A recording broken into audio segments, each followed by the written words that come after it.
കുറച്ച് നാളായിട്ട് ഞങ്ങൾ പോകാൻ ആഗ്രഹിക്കുന്ന ഒരു അമ്പലത്തിലേക്കാണ് ഞങ്ങളിപ്പോൾ പോയിക്കൊണ്ടിരിക്കുന്നത്. കണ്ണൂരുള്ള പറശ്ശിനിക്കടവ് മുത്തപ്പന അമ്പലത്തിലേക്ക്.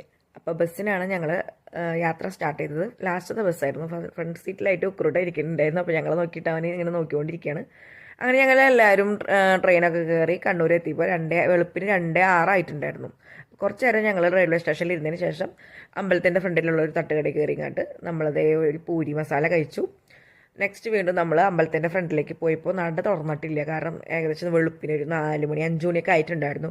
അപ്പോൾ നല്ല ദീപാലങ്കാരമായിട്ട് നിൽക്കുന്നുണ്ടായിരുന്നു അമ്പലം. ഇങ്ങനെ നേരം വെളുത്ത് വരുന്നേ ഉണ്ടായുള്ളൂ. ഒട്ടും തിരക്കുണ്ടായില്ല. ഞങ്ങളവിടെ പോകുമ്പോൾ ആ അമ്പലത്തിൻ്റെ കുറച്ച് ആൾക്കാരും ഞങ്ങളും മാത്രമേ ഉണ്ടായിരുന്നുള്ളൂ. പിന്നെ കുറച്ച് പട്ടികളുമാണ് അവിടെ ഉണ്ടായിരുന്നത്. അങ്ങനെ നേരെ ഇങ്ങനെ വെളുത്ത് വരുന്നതിന് ഒപ്പിച്ചാണ് ആൾക്കാർ ഇങ്ങനെ തിരക്കായി വന്നുകൊണ്ടിരിക്കുന്നുണ്ടായത്. ശരിക്കും അമ്പലം നമ്മളിങ്ങനെ ആരുമില്ലാതെ ആ അമ്പലവും നമ്മൾ മാത്രമായിട്ട് ശരിക്കും അങ്ങനത്തെ ഒരു അന്തരീക്ഷം നമുക്ക് കാണാൻ പറ്റി. അപ്പോൾ ഈ സമയത്തൊന്നും, അതായത് വെളുപ്പിന് നട തുറക്കുന്ന സമയത്തൊന്നും ഇങ്ങനെ ഒട്ടും തിരക്കൊന്നും ഉണ്ടായിരുന്നില്ല കേട്ടോ. എങ്ങനെയാണ് തിരക്കുകൾ ഇങ്ങനെ വർദ്ധിച്ച് വരുന്നതെന്നുള്ളതൊക്കെ ശരിക്കും നമുക്ക് അറിയാൻ പറ്റി. അപ്പോൾ ഈ ഒരു സമയത്തേക്ക് അത്യാവശ്യം ആൾക്കാരൊക്കെ ആയിട്ടുണ്ടായിരുന്നു. ഞങ്ങളിങ്ങനെ മേലെ കയറിയിരുന്നു. അപ്പോൾ നമുക്കിങ്ങനെ പയർ പുഴുങ്ങിയതും നാളികേരക്കൊത്തും പാൽച്ചായയാണ് കിട്ടിയത്. അങ്ങനെ നമ്മൾ തൊഴുതതിന് ശേഷം അമ്പലത്തിൻ്റെ ഫ്രണ്ടിൽ വെച്ചിട്ട് ഇങ്ങനെ കുറച്ച് വീഡിയോസൊക്കെ എടുത്തിട്ടുണ്ടായിരുന്നു.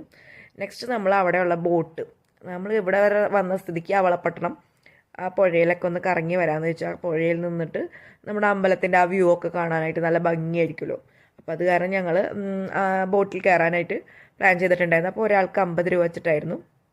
അപ്പോൾ 50 പേര് ആ ഒരു ബോട്ടിൽ കയറിയാൽ മാത്രമേ നമുക്ക് ആ ബോട്ട് എടുക്കുള്ളൂ. അപ്പോൾ അത് കാരണം നമ്മൾ കുറച്ച് നേരം ഇങ്ങനെ ബോട്ടിൽ തന്നെ കുറച്ച് നേരം ടൈം സ്പെൻഡ് ചെയ്തിട്ടുണ്ടായിരുന്നു കേട്ടോ.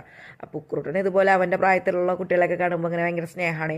അപ്പോൾ അത് പ്രകടിപ്പിക്കാൻ പോയതാണ്. അപ്പോൾ പരിചയമില്ലാത്ത കുട്ടികളായിരുന്നു. അവരവരെ അച്ഛനമ്മമാരെടുത്തിട്ട് പോയി നാണക്കേടായിട്ട് അവനവിടെ ഇങ്ങനെ ഇരിക്കുകയാണ്.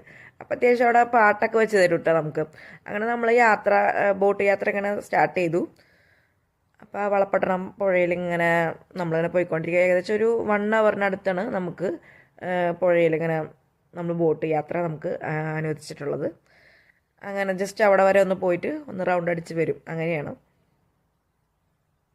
അപ്പോൾ നമ്മൾ വളരെ നേരത്തെ എത്തിയാലും നമുക്ക് തൊഴാനും ഈ ബോട്ടിൽ കയറാനൊക്കെ നമുക്ക് വേഗം പറ്റി. അതിന് ശേഷം നമ്മൾ സ്നേക്ക് പാർക്കിൽ പോയിട്ടുണ്ടായിരുന്നു. കണ്ണൂർ വരെ അന്ന് വന്ന സ്ഥിതിക്ക് അവിടെ അടുത്തുള്ള സ്നേക്ക് പാർക്കിലും പോയി. അവിടുത്തെ കുറച്ച് വീഡിയോസ് ഞാൻ എടുത്തിട്ടുണ്ടായിരുന്നില്ല, ഫോട്ടോസ് മാത്രമേ എൻ്റെ കയ്യിലുള്ളൂ.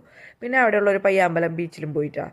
കാരണം നമുക്ക് ഇനിയും സമയം ഒരുപാട് കിടക്കുന്നുണ്ടായിരുന്നു. അപ്പോൾ ഇത്രയും സ്ഥലത്ത് പോയി വന്നപ്പോഴേക്കും നമ്മുടെ ഒരു ഡേ ഒരു വിധം കംപ്ലീറ്റ് ആയിട്ടുണ്ടായിരുന്നു. നല്ല വെയിലുള്ള കാരണം അധികം നേരം ഇവിടെ നിൽക്കാൻ പറ്റിയില്ല. നെക്സ്റ്റ് ട്രെയിൻ പിടിച്ച് നമുക്ക് നാട്ടിൽ പോരാൻ ഉള്ള സമയമായിട്ടുണ്ടായിരുന്നു. അപ്പോൾ എത്രയുള്ള നമ്മുടെ കുട്ടി വീഡിയോ.